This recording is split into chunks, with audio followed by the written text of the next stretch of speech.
Hello friends and welcome back to our channel Banaras या the learning channel.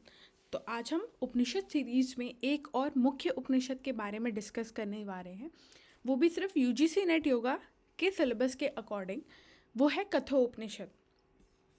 तो इस particular context में या इस वीडियो में इस उपनिषद के बारे में हम जानेंगे एक ब्रीफ इंट्रोडक्शन, क्या इंपॉर्टेंट पॉइंट्स हैं इस उपनिषद के जो हमें याद रखने हैं, स्टोरी ऑफ नचिकेता और उसका सेक्रीफाइस, जो नचिकेता हैं उनके बारे में और उनके सेक्रीफाइसेस, उनके बलिदानों के बारे में, और 3 जो है वरदान जो कि यम ने नचिकेता को दिए। ठीक है, जो कि हम स्टोरी आगे देखेंगे तो हमको समझ आएगा क्यों वो वरदान मिले उनको, और स्टोरी ऑफ नचिकेता और जो यम ने उनको सिखाया उसके बारे में।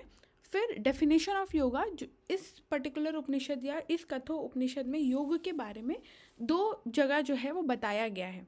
एक जो है थोड़ी इनडायरेक्ट डेफिनेशन है, एक बिल्कुल straight forward direct definition of योग जो है इस उपनिषद में बताई गई है।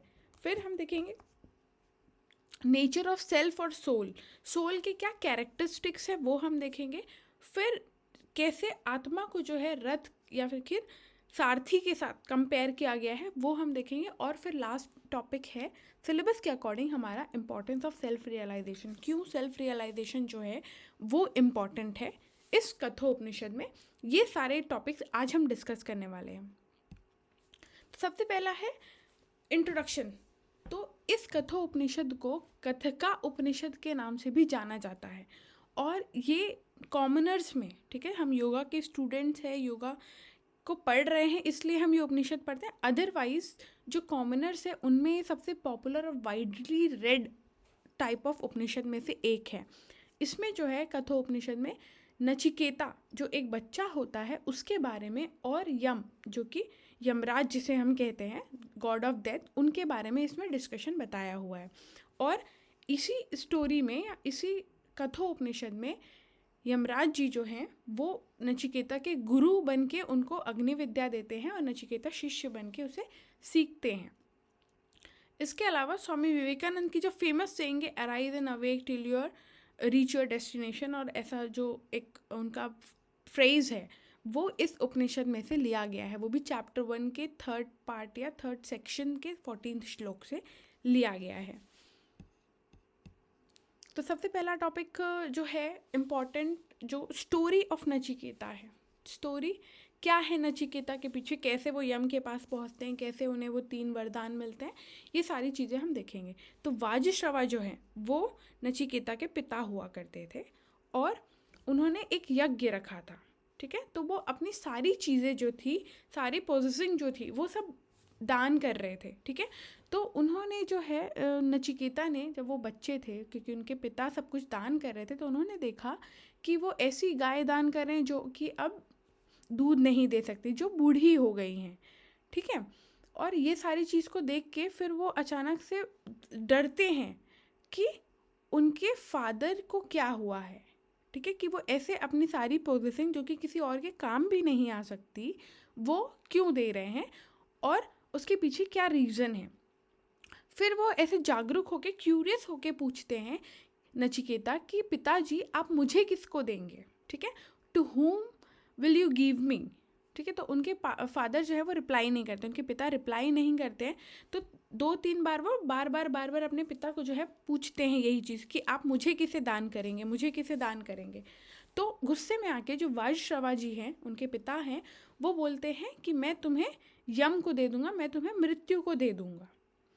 ठीक है, तो उसके बाद ही नचिकेता क्या करते हैं, वो चले जाते हैं यम के घर।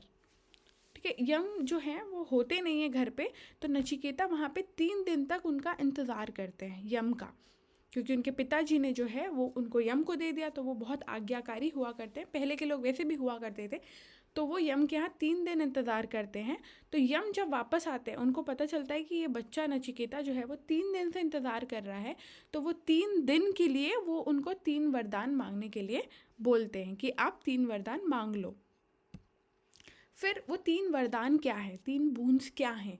तो पहला है कि when I go back my father should be angry with me, should not be angry with me. ठीक है, तो पहला वरदान मांगते हैं कि मैं जब घर वापस जाऊं तो मेरे पिता मुझसे नाराज़ ना हो। तो यम जी कहते हैं तथास्तु, यानी कि आपकी जो वरदान है वो ग्रांट हो गई अब, ठीक है। सेकंड बोन या सेकंड वरदान क्या मांगते हैं? Nachiketa ask Yama about fire sacrifice और अग्नि विद्या which takes performer to heaven. फिर नचिकेता पूछते हैं यम से कि वो कौन सी विद्या है, कैसा अग्नि विद्या है जिसको करने से, जिसको परफॉर्म करने से जो मनुष्य है वो स्वर्ग को प्राप्त होता है। तो यम उसको समझाते हैं, उनको बताते हैं अग्नि विद्या के बारे में, और इसीलिए अग्नि विद्या का एक और नाम नचिकेत विद्या भी कहा गया है, ठीक है। वो इस कॉन्टेक्स्ट में नहीं है, बट एक जनरल नॉलेज के लिए आपको ये दिमाग में रखना है कि अग्नि विद्या को नचिकेत विद्या भी कहा गया है, क्योंकि इसमें वो सीखते हैं और बहुत अच्छी तरीके से सीखते हैं।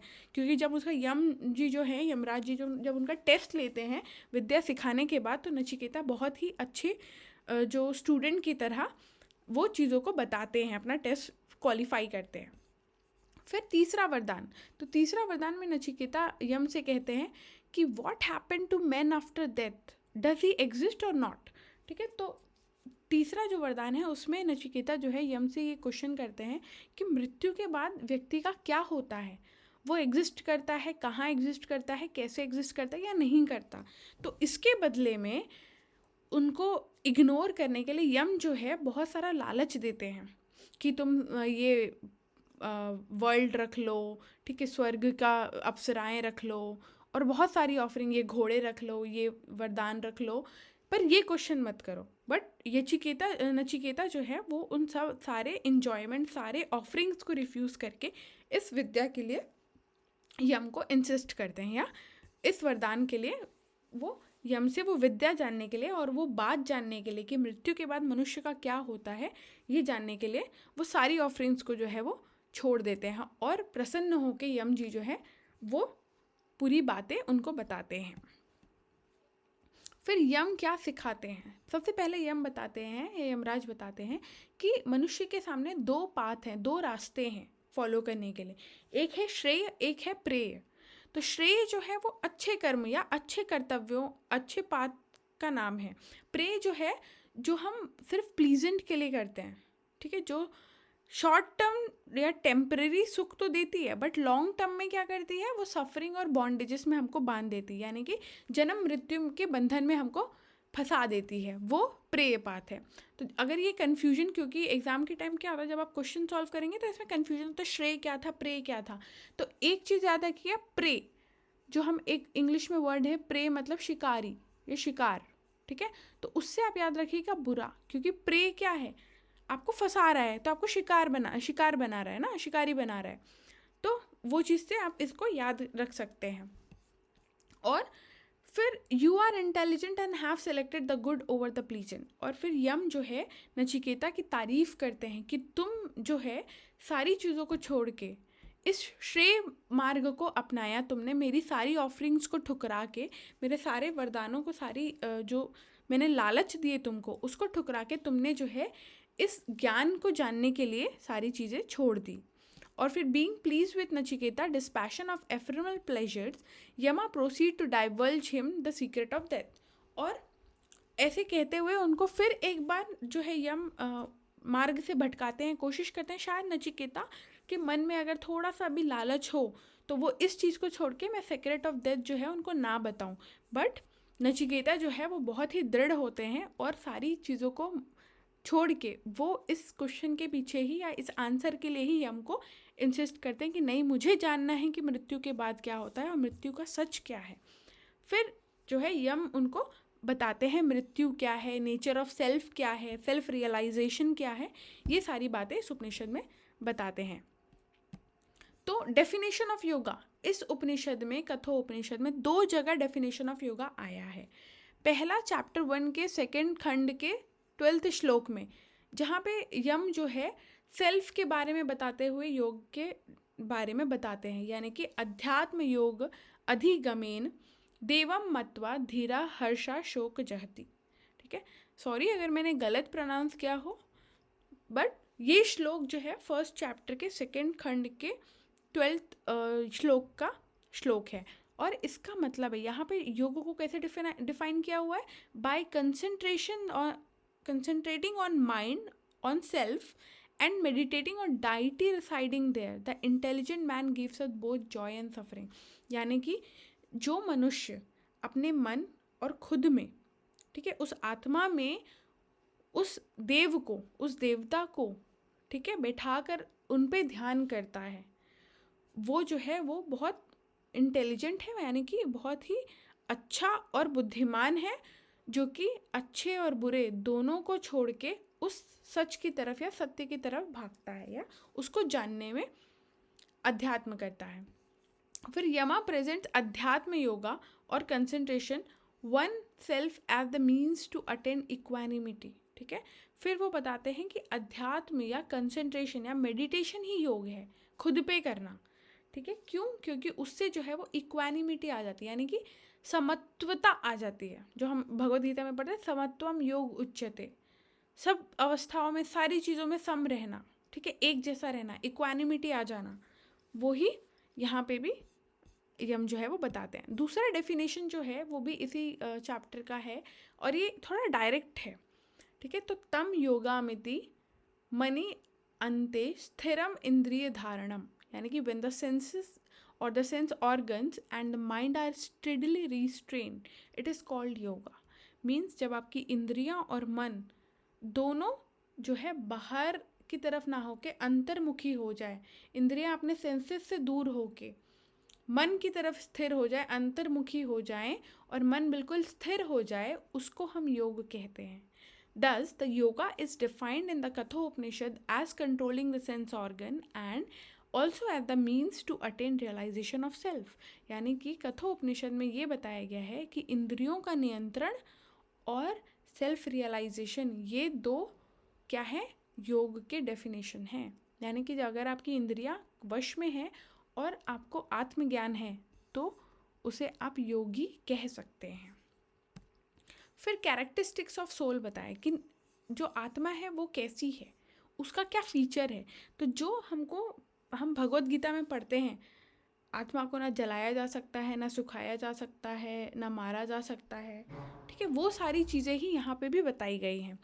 तो the soul is neither born nor does it die, यानी कि जो आत्मा है वो कभी जन्मता और मरता नहीं है, वो अमर अजर है।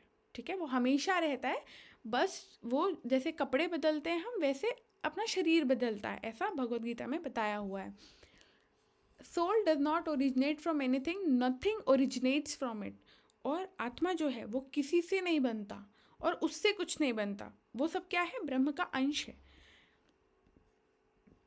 आत्मा और soul is unborn, eternal, everlasting and ancient, यानी कि जो आत्मा है वो अजन्मा, अमर और हमेशा रहने वाला है, पुरातत्व है। आत्मा और soul does not die when the body dies, और ये शरीर के मरने से जो है वो आत्मा कभी नहीं मरती, आत्मा हमेशा रहती है। और it does not kill nor it can be killed, it reside in the heart of every creature, और उसको मारा नहीं जा सकता, ठीक है, ना ही वो मरती है।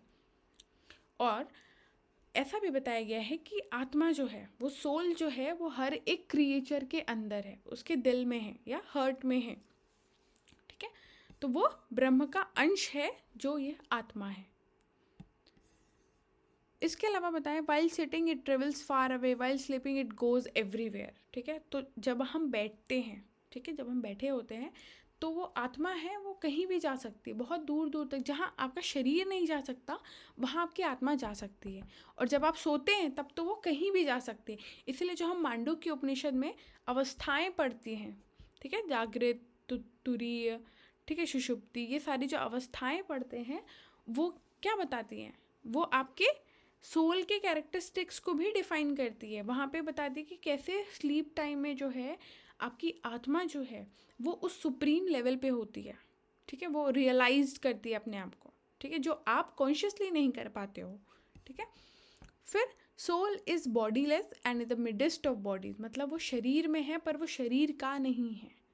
ठीक है, वो शरीर से लिप्त नहीं है, ना ही उसके कर्मों से लिप्त है। और soul is permanent in the midst of impermanence, यानी कि ये जो नश्वर शरीर और ये जो नेचर है जो कि सिर्फ माया है, उसमें सिर्फ एक ही चीज़ जो है वो अमर है, वो क्या है, वो है आपकी आत्मा।